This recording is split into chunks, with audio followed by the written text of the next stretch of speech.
Welcome back to our channel மாணக்கராசிரியர் 9th standard quarterly examination September 2025 சயின்ஸுக்கான ஒரு original question paper total mark வந்து 75 கொடுத்துருக்காங்க.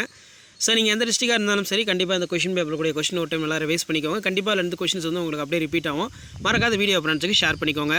Define measurement, why it is easy to swim river water than sea water, what is submersion, what is an alloy, what are the frogs, it be amphibians, define taxonomy, match the followings, define transpiration, what is slide presentation ரெண்டு எப்போவுமே மாறி confirm கேட்பாங்க, நல்லா பார்த்துக்கோங்க. So அடுத்து பார்த்தீங்கன்னா 4 mark question தான். 32 compulsory. Define velocity, difference between mass and weight, what do you mean by uniform motion, state the Pascal law, state the law of flotation, explain the Tyndall effect and Brownian movement of suitable diagram, define isotope isobar, give an account of phylum Annelida. 4 mark. List 5 character features of fishes. What is a complex tissue? Name the various kinds of complex tissue. Photosynthesis formula இருக்கு. What are nucleons? How many nucleons are present in phosphorus? Draw the structure. அடுத்து பார்த்தீங்கன்னா 3 into 7 21 7 mark question. Explain the different type of motions. Describe the construction and working of mercury bar meter.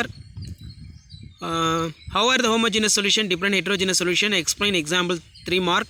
Oxygen is very essential for to live. Name the compounds each of following in mixtures. Lemanoid soil. How was it shown the atoms empty space? Write the configuration கேட்டிருக்காங்க. Describe the character features of different prokaryotes. அடுத்து பார்த்தீங்கன்னா right about the xylem இருக்குது. இதெல்லாம் கொஞ்சம் நல்லா revise பண்ணிக்கோங்க. இதான் 9th standard science common quarterly examination September 2025 கவர்மெண்ட்டோட அஃபிஷியல் ஒரிஜினல் கொஷின் பேப்பர். முடிஞ்ச வரைக்கும் வீடியோ ஃப்ரெண்ட்ஸுக்கு ஷேர் பண்ணிட்டு பாருங்கள். மறக்காத மாணக்கராசி இடத்துல சப்ஸ்கிரைப் பண்ணிக்கோங்க. ஓவராலாக இங்கிலீஷ் மீடியம் வந்து அப்லோட் பண்ணிட்டோம். ரிமைனிங் தமிழ் மீடியம் இருக்கும். அதை நான் அடுத்தடுத்த வீடியோவில் அப்டேட் பண்ணிடுறேன். குவார்டர்லிக்கு போகிறதுக்கு முன்னாடி இந்த கொஷின்லாம் ஒரு டைம் எல்லாம் ரிவைஸ் பண்ணிக்கோங்க. மறக்காத மாணக்கராசி இடத்துல சப்ஸ்கிரைப் பண்ணுங்கள். கீழே இருக்கிற பெல் ஐக்கானை ப்ரெஸ் பண்ணி ஆன் பண்ணுவீங்க. அப்போ தான் தொடர்ந்து நான் அப்டேட் பண்ணக்கூடிய கொஷின் நோட்டிஃபிகேஷன் வரும். தேங்க்யூ.